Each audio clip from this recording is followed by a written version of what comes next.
देखिए, मोहब्बत की दुकान खोलते खोलते राहुल गांधी शायद झूठ की दुकान खोल बैठे हैं, जिस पर भ्रम और मनगढ़ंत दावों की लाइन लगी हुई है। क्योंकि राहुल गांधी को जिस समय वायनाड की जनता की चिंता करनी चाहिए थी, उस समय उनकी नींद ईडी ने उड़ा रखी थी। इस तरह की बातें वो कर रहे हैं।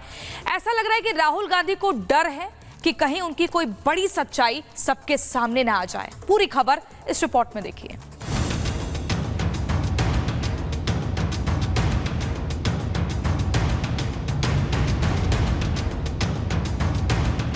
दिन 2 अगस्त, समय रात 1:52।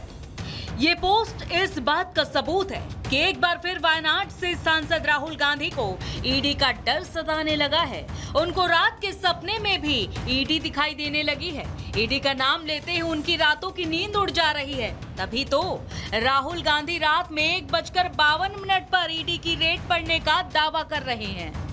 राहुल गांधी को शायद डर है कि रेड के बाद ये सामने आ जाएगा कि क्या क्या पाप किया है और क्या क्या भ्रष्टाचार किया है।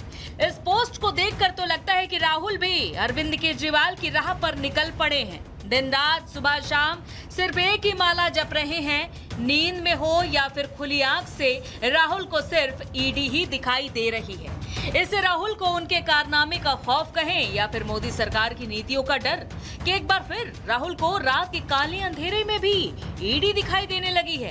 डर तो डर, राहुल गांधी ने संसद के अंदर झूठ से लेकर सोशल मीडिया पर भ्रम फैलाने की दुकान खोल ली है। कुछ नहीं मिला तो ईडी के अधिकारियों पर ही अंदर की जानकारी देने का दावा कर दिया, जिस पर अब केंद्रीय मंत्री गिरिराज सिंह और सुकांता मजूमदार ने पलटवार किया।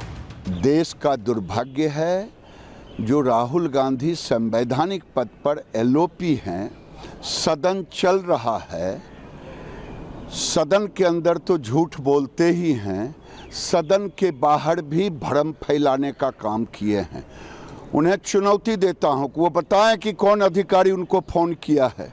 ये शर्मिंदित होकर के दुनिया में भ्रम फैलाने का काम, इससे बड़ा झूठा कोई आज तक एलओपी नहीं पैदा लिया। ऑलरेडी वो बेल पे है, एक केस में कोर्ट से वो बेल पे है। बेल रिजेक्ट हो जाएगा तो ऐसे ही अरेस्ट होगा। इनके लिए इसके लिए ज़्यादा बुद्धि लगाने की क्या चीज़ है। तो अगर उनके खिलाफ कोई इल्ज़ाम है तो अरेस्ट होंगे, यही स्वाभाविक है ना। अगर उनके अगेंस्ट में कुछ करप्शन के चार्जेस है, अगर करप्शन नहीं है तो कुछ नहीं होगा। एक तरफ राहुल को ईडी का खौफ तो दूसरी तरफ बीजेपी नेताओं का पलटवार, जिसके बाद अब कांग्रेस और उसके साथी दलों के नेता राहुल के डर के लिए केंद्र सरकार को जिम्मेदार ठहरा रहे हैं। वो तो चेहरे पे दिख रहा था जब राहुल गांधी बोल रहे थे। तिलमिला के 2 बार उठे प्रधानमंत्री, 2 बार उठे राजनाथ सिंह जी, 2 बार उठे। जब जब सरकार डरती है, ईडी, आईटी और सीबीआई को आगे करती है। इसी तरीके से आपने महुआ मोइत्रा के साथ किया, ऐसे ही आपने संजय राउत जी के साथ किया, ऐसे ही आपने संजय सिंह जी के साथ किया, ऐसे ही आपने हेमंत सोरेन जी के साथ किया, ऐसे ही आपने अरविंद केजरीवाल जी के साथ किया जो अब तक रिहा नहीं हो पा रहे हैं। मनीष सिसोदिया के साथ हुआ है, सत्येंद्र जैन के साथ हुआ है। तो ये जो कार्रवाई चल रही है, ये सिलेक्टिव कार्रवाई, वो दिखाता है कि ये सारी जो एजेंसीज हैं उन्होंने अपने घुटने इस सरकार की तरफ टेक दिए हैं। विपक्षी नेता चाहे कितना भी इधर उधर की बात कर लें, लेकिन राहुल अपने कारनामों का सच जानते हैं। वो सच जिसकी वजह से उनको ईडी का डर सता रहा है, वो सच जिसकी वजह से उनकी नींद उड़ी हुई है। हालांकि अभी देखना ये होगा कि झूठ की दुकान चला रहे राहुल गांधी के दावे में कितना डर निकलकर सामने आता है। Bureau report, Republic Bharat. तो राहुल गांधी के इस पोस्ट के बाद सवाल खड़े हो रहे हैं, क्योंकि 1:52 पर, रात कहें या सुबह कहें, तब ये पोस्ट हुआ है। लेकिन राहुल गांधी झूठ बोले, तमाम लोग ऐसा कह रहे हैं। आपको जरा समझाते हैं, आधी रात में ईडी पर ट्वीट क्यों किया, क्यों इस तरह का पोस्ट किया राहुल गांधी ने, ये सवाल बना हुआ है। क्या उन्हें किसी से कोई जानकारी मिली है जो आधी रात में उठकर उनको ये अचानक से पता चला? राहुल को क्या गिरफ्तारी का डर सता रहा है, ये सवाल बना हुआ है। क्योंकि इस तरह से अचानक पोस्ट कर देना, जिक्र कर देना, ईडी में राहुल गांधी का मुखबिर कौन है? क्योंकि किसी का कॉल आया होगा अचानक से, कोई स्वप्न तो आया ही नहीं, उन्हें किसी ने कोई जानकारी दी है क्या, ये सवाल बना हुआ है। क्योंकि ऐसे रात में अचानक ये ट्वीट आना 1:52 पर रात में, ये बताता है कि कहीं से तो उन्हें कुछ पता चला है। किस अंदरूनी सूत्र ने गिरफ्तारी की बात बताई है, ये प्रश्न है। इस प्रश्न का जवाब राहुल गांधी नहीं दे रहे हैं, और यही वजह कि राजनेता सवाल कर रहे हैं कि आखिर ईडी की बात आप फिर से क्यों ले आए हैं, क्यों आप ये बोल रहे हैं। राहुल सूत्र के जरिए मंद गढ़ंत कहानी क्यों बना रहे हैं? क्या अभी जिस तरह से उन पर सवाल खड़े हो रहे हैं उससे बोलने से बचना चाहते हैं? नई कहानी, नई चीजें डिवर्ट करना चाहते हैं राहुल गांधी? ये सवाल बना हुआ है। अगली बड़ी खबर के लिए रुक करते हैं प्रियंका का। देखिए, सवाल बड़ा है कि अधर्म पर चुप क्यों। दरअसल हम बात कर रहे हैं अयोध्या की, जहां पर एक नाबालिग लड़की के साथ गैंगरेप हो जाता है और उस गैंगरेप का शोर पूरे उत्तर प्रदेश में है। लेकिन इस मामले पर समाजवादी पार्टी के अखिलेश यादव, डिंपल यादव, यहां तक कि अवधेश प्रसाद जो कि अयोध्या के सांसद हैं, उन्होंने भी चुप्पी साधी हुई है। किसी भी सवाल का कोई जवाब नहीं दे रहे हैं। यहां तक कि अपने ऐसे कार्यकर्ताओं और नेताओं के खिलाफ भी कुछ नहीं कह रहे हैं, कोई एक्शन भी नहीं लिया जा रहा है। पूरी खबर इस रिपोर्ट में देखिए।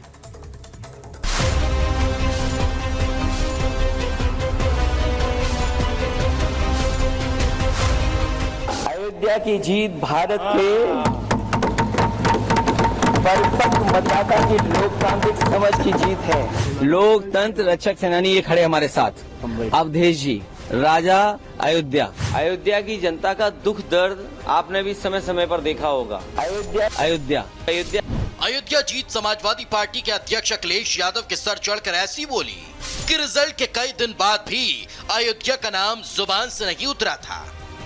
रिजल्ट के बाद से ही अखिलेश यादव दिन रात सदन के अंदर, सदन के बाहर अयोध्या अयोध्या करते रहे। अयोध्या को समाजवादी पार्टी की बड़ी जीत बताते रहे। अयोध्या के नाम से बीजेपी पर वार करते रहे। अयोध्या के सांसद अवधेश प्रताप को अयोध्या नरेश बताते थे। सदन में उनको अपने साथ बिठाते थे।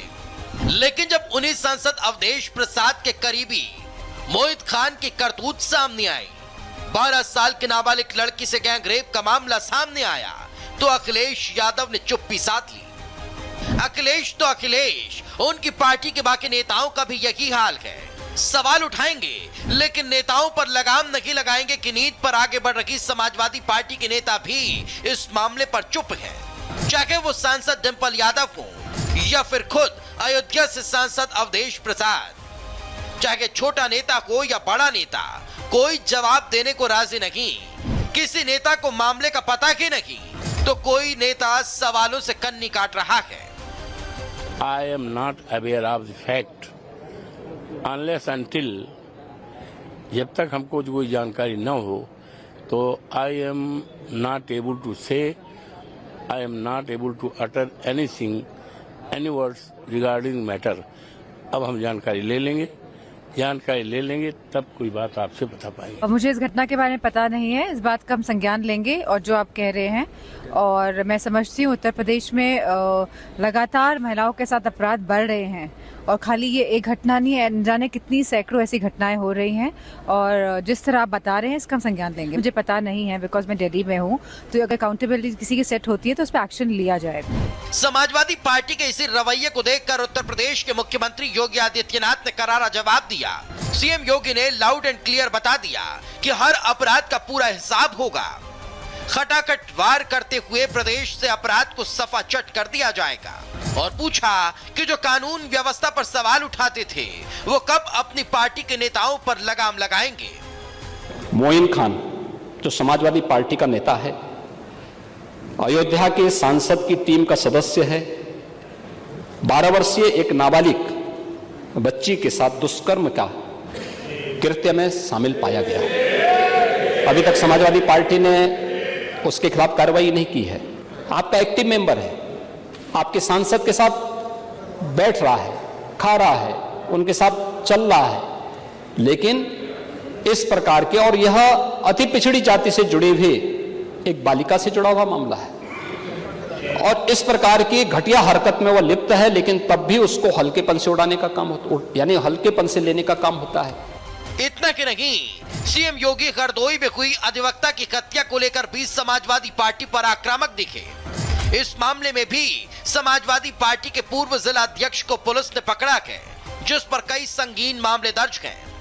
कल ही हरदोई में एक दुर्भाग्यपूर्ण घटना घटित हुई और हरदोई में घटित दुर्घटना में भी बीरे उर्फ वीरेंद्र यादव इस समाजवादी पार्टी का पूर्व जिलाध्यक्ष है।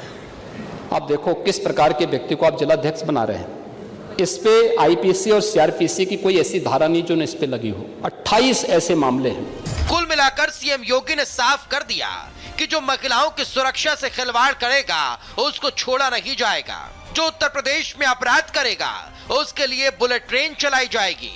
जो कानून व्यवस्था से खिलवाड़ करेगा उसको भुगतना पड़ेगा।